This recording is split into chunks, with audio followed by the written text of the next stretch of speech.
నమస్తే, welcome to our channel. నేను మిషాల్ని.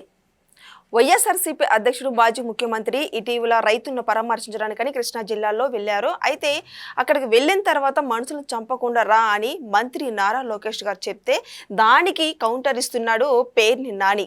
అయితే ఈ విషయాలన్నీ ఎలా చర్చించాలి, ఇలాంటి అంశాలన్నీ తెలుసుకోబోయే ముందు స్టూడియోలో ఉన్నారు ప్రముఖ రాజకీయ విశ్లేషకులు అడుసుమల శ్రీనివాస్ గారు ఉన్నారు. వారిని విషయాలను తెలుసుకునే ప్రయత్నం చేద్దాం. నమస్కారం సార్. నమస్కారం. సార్, ఇప్పుడు పేర్ని నాని మాట్లాడే వ్యాఖ్యలు అసలు హాస్యాస్పదంగా ఉంది. నిజంగా ఇప్పుడు జగన్మోహన్ రెడ్డి సరే వెళ్ళి ఎన్నో పర్యటనలు చేశారు. అయితే మనుషులు చచ్చిపోవటం, టైర్ల కింద కారు కింద పడటం జరుగుతూ వస్తుంది, చూస్తూనే ఉన్నాం. అయితే ఇప్పుడు జగన్మోహన్ రెడ్డి మొన్న ఇటీవల రైతులు పరామర్శించడానికని వెళ్ళినప్పుడు అయితే మనుషులను చంపకుండా రా అని మంత్రి నారా లోకేష్ గారు చెప్తే దానికి స్పందించి ఇప్పుడు పేర్ని నాని కౌంటర్ ఇస్తున్నాడు. నిజంగా కౌంటర్ ఏ విధంగా చూడాలి సార్? అడుబొచ్చు కౌంటర్ కానీ పేరు నాని ప్రస్తావించడం రాజమండ్రి పుష్పాల గురించి ప్రస్తావించాడు. తెలుగుదేశం ప్రభుత్వం అధికారంలో ఉన్నప్పుడు జరిగిన దుర్ఘటనలు ప్రతి దాని వెనకాల ఒక కుట్ర ఉందండి. చాలామంది తెలియకుండా మసిపిసి మారట్టుగా వీళ్ళు కూడా దాన్ని కుట్రగా భావించరు. కుట్ర ఉందని ఆలోచన చేసి దాని మీద దర్యాప్తు చేస్తే కుట్ర కోణం బయటకు వచ్చేది. అది దురదృష్టకర సంఘటనగానే భావించారు తప్ప దాన్ని పూర్తిగా దాంట్లో లోతుగా పరిశీలించలేదు. ఈసారి కథ జ్ఞానోదయం ఉంది వాళ్ళకి. ఆ కుట్ర కోణంలో పాస్టర్ ప్రవీణ్ చచ్చిపోతే ఏ రకంగా ప్రభుత్వమే తోసేయడానికి ట్రై చేశారో వీళ్ళు మాట్లాడతారు. పేరు నాని వాళ్ళ గ్యాంగ్ ఉంది. అక్కడ మీకు రాజమండ్రి పుష్కరాల్లో మీ ఫోటోల కోసం ఖచ్చితంగా ఫోటోల కోసం తీసుకుంటారు. సో వాట్, నేను తొక్కిసలాటం చచ్చిపోమన్నారా? అక్కడ జరిగింది ఏంటంటే ఆ రష్ను ఆపినప్పుడు కరెంటు తీగలు తెగిపడిపోయినాయి అని చెప్పేసి అలర చేసిన కుట్ర చేసింది ఎవడో. వీళ్ళు యాంటీ సోషల్ ఎలిమెంట్స్ అండి. వీళ్ళు అలాంటి మనుషులు అంటే బాబాయిని పక్కన కూర్చుని నరికేసిన వీళ్ళు పూర్తి స్థాయిలో ప్రజాస్వామ్యంలో నాయకులు ముసుగేసుకున్న సంఘ వ్యతిరేక శక్తులు వీళ్ళంతా. దాన్ని వాళ్ళ ఖాతాలో వేసేస్తారు. రంగా గారిని చంపేసి తెలుగుదేశం ఖాతాలో వేస్తారు. వాళ్ళు బాబు వేసేసాడు అలాగా. ఇక్కడ రాజమండ్రి పుష్కరాల్లో కిక్కును మళ్ళీ ఒక్క మాట మాట్లాడలేదు చంద్రబాబు నాయుడు. చాలా బాధపడి వాళ్ళ సహాయ చర్యలు, వాళ్ళు పునరావాసాలు ఇవన్నీ చూశారు తప్ప ఇదిగో మీరు చేశారని చెప్పేసి కూడా అనలేదు వాళ్ళు. అది వాళ్ళు చేసిన తప్పు. ఆ కుట్ర మీద దర్యాప్తు చేసి ఉంటే వీళ్ళు దొంగలు బయటపడేవాళ్ళు.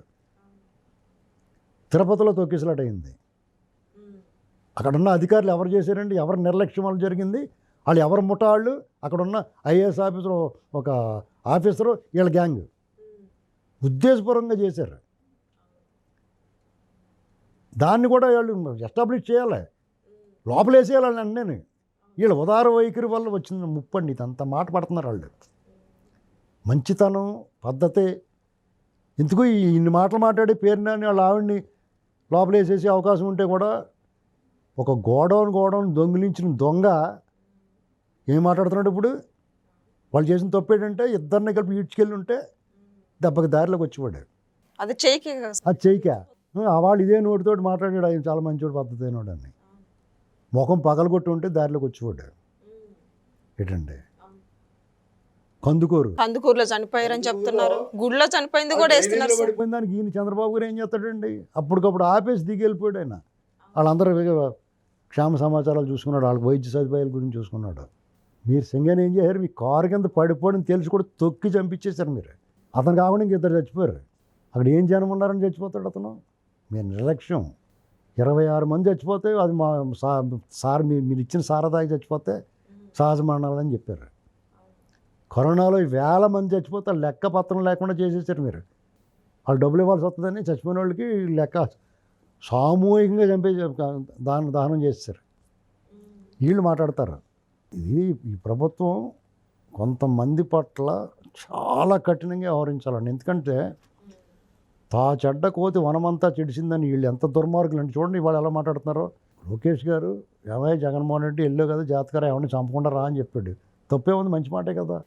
నువ్వేమో పుష్పాల్లో చంపేసావు. ఏం రాజశేఖర రెడ్డి అప్పుడు కృష్ణ పుష్పాల్లో చచ్చిపోలేదా? ఆ మాట నేను అన్నావా ఎప్పుడన్నానే? మీరు కాల్పించి చంపేస్తారా? ప్రమాదవశాత్తు చచ్చిపోతారు వాళ్ళ అయ్యంలో. మీరు డైరెక్ట్గా ముదిగొండలో చంపేస్తారు, సోంపేటలో చంపేస్తారు, గంగవరం పోర్టులో చంపేస్తారు. మీరు చర్చలకు పిలిచి విషం కలిపి పెట్టి చంపేస్తారు నక్సలైట్లని. మతకల్లోలా పెట్టేసి మనుషులను చంపేస్తారు ఎవరన్నా ముఖ్యమంత్రిని దింపడానికి. మీ లక్షణం అది, మీ వారసత్వం అది. హత్యా రాజకీయాలు, దుర్మార్గం, కుట్ర రాజకీయాలు మీ వారసత్వం. అన్నీ మీరు చేసి అదటువంటి మీద నెట్టడం అనేటువంటి మీకు అభ్యాసం. ఎన్ని అవలక్షణాలు ఉండి ఇన్ని తప్పులు చేసి దొంగతనాలు చేసి దోపిడీలు చేసి హత్యలు చేసి మీరు ఎదటం అంటారు. వీళ్ళు మంచోళ్ళు కాబట్టి అందరికి ఇదే కోపం. ఈ ప్రభుత్వం మీద ఎవరికి అసంతృప్తి లేదు, దీని మీద అసంతృప్తి. ముఖం పగల కొట్టకుండా వదిలేరు వీళ్ళని. అంతే వీళ్ళు మాట్లాడుతున్నారు, అందరు రగిలిపోతున్నారు, ఎవరికాడ బాధ అవుతుంది. వాళ్ళకేమో సేమ్ కుట్టినట్లేదు. ఇది గుళ్ళో చనిపోయిన వాళ్ళు కూడా బాధ్యత ఇదే ప్రభుత్వం పట్టించుకోవట్లేదని ఇప్పుడు పేరుని నాడు విమర్శలు సార్. గుడి కట్టుకుని పోలీసు వాళ్ళకి ఇన్ఫామ్ చేయకుండా 2 ఏళ్ళ మంది బట్టి ఇక్కడికి 25 ఏళ్ళ మంది వస్తే ఒక ఆగండ్ర బాబుని ఆపేయకుండా వాళ్ళు తొక్కేసలాడైపోయి చచ్చిపోతాయి వీళ్ళు. అయినా సరే ప్రభుత్వం బాధ్యతగా మొత్తం మంత్రివర్గం వెళ్ళి కూర్చుంది అక్కడ. మీరు పోనీ అలాంటి ఏమైనా జరిగినప్పుడు పోనీ మీరు ఎప్పుడన్నా కదిలేరా? బోటు మునిగిపోతే కదలరా. 3 ప్రమాదాలు జరిగినాయి బోటు ప్రమాదాలు. వైజాగ్ గ్యాస్ లీక్ ఎన్ని ప్రమాదాలు జరిగినాయి. వీళ్ళు అసలు అడ్రస్ ఉండరు. అంతా అయిపోయిన తర్వాత వాళ్ళతో డీల్ మాట్లాడేసుకుంటారు. దాన్ని మళ్ళీ వీళ్ళు ఓవర్ యాక్షన్ చేస్తారు. నోరు ఉంది కదా అని స్టూడెంట్ మాట్లాడతారు.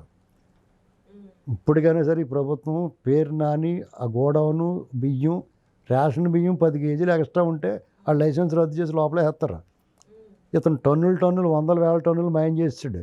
ఇతను ఇంకా రోడ్డు మీద తిరనివ్వటం మీ బ్లండర్, తప్పే.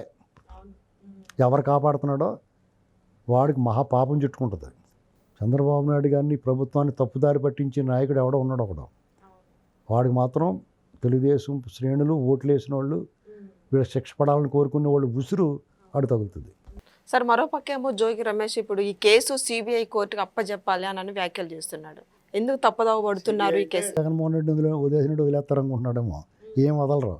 సిఐడికి ఏం అప్పచెప్ప నేను ఇక్కడ వీళ్ళే తోలు తీస్తారు. అది నీ కోరికలు ఏమి నెరవేరు. ఇంకా నువ్వు ఏమైనా కావాలంటే కాలు ఇరిగిపోయింది బాబు అని కాలు ఇరగొట్టేసుకుని కాలు ఇరిగిపోయిందని చెప్పు, హాస్పిటల్లో ఉండొచ్చు. అప్పుడు కూడా మాలోటలు ఏం చెప్తామంటే పుత్తూరు కొట్టి ఏం చేయమంటాం, తీసుకొచ్చి పుత్తూరు వాళ్ళే తీసుకొచ్చి ఆ జైల్లోనే వేయించమని చెప్తాం. అందులో అనుమానం లేదు. ఇప్పుడు ఆ చెవిరెడ్డి భాస్కర్ రెడ్డి నన్ను అందులో జాయిన్ చేయమన్నాడు, మంత్రి సత్యనారాయణ దాంట్లో. ఆ దుంపలు గింపలు ఇక్కడే ఉంటే దొరికితే పెడతారు వాళ్ళు. ఆ పచ్చి దుంపలు అయ్యి ఆ జావగేవ కాసి పెట్టమంటే కాసి పెడతారు, ఏముంది. అంతేగాని నిన్నేం హాస్పిటల్కి ఏం జాయిన్ చేయరు. చేయకూడదు, చేత ఉద్యమం చేయాలి, వ్యవస్థను ప్రశ్నించాలి. ఎలాగెత్తావా పర్మిషన్ అని ఆదేశాలు ఇచ్చేస్తే అదేం ఫైనల్ కాదు, శిలాశాసనం ఏం కాదు. ఎట్టి పరిస్థితుల్లో ఇటు దొంగోడు ఇందులో ఉండాలి. వీడికి ఏ రకమైన వైద్యం కాబట్టి ఇక్కడే చేయించుకో. ఎక్కడికి వెళ్తావు? ప్రజలు ఈ కానించి దాని మీద ఉద్యమం చేయాలి. ఈ దొంగలు బయటకు వదులుతుంటే కూడా ఉద్యమం చేయాలి, వదలనివ్వకుండా. సార్ మరో పక్కేమో ఇప్పుడు పులివెందుల్లో మెడికల్ కాలేజీలు పరికరాలన్నీ ప్రైవేటీకరణ చేశారని ఇప్పుడు అవినాష్ రెడ్డి మాట్లాడుతున్నారు. చెత్త చేస్తారు. సో వాట్ చేస్తారు, చూస్తూ కూర్చో. నువ్వు ఎలా జైల్లో పోయి కూడా నీకు ఎందుకు ఇవన్నీ అలా మాట్లాడితే వాళ్ళు నోరు మూసుకుంటారు. అంతేగాని దాని వివరణ ఇస్తే వాళ్ళు ఇంకా మాట్లాడతారు.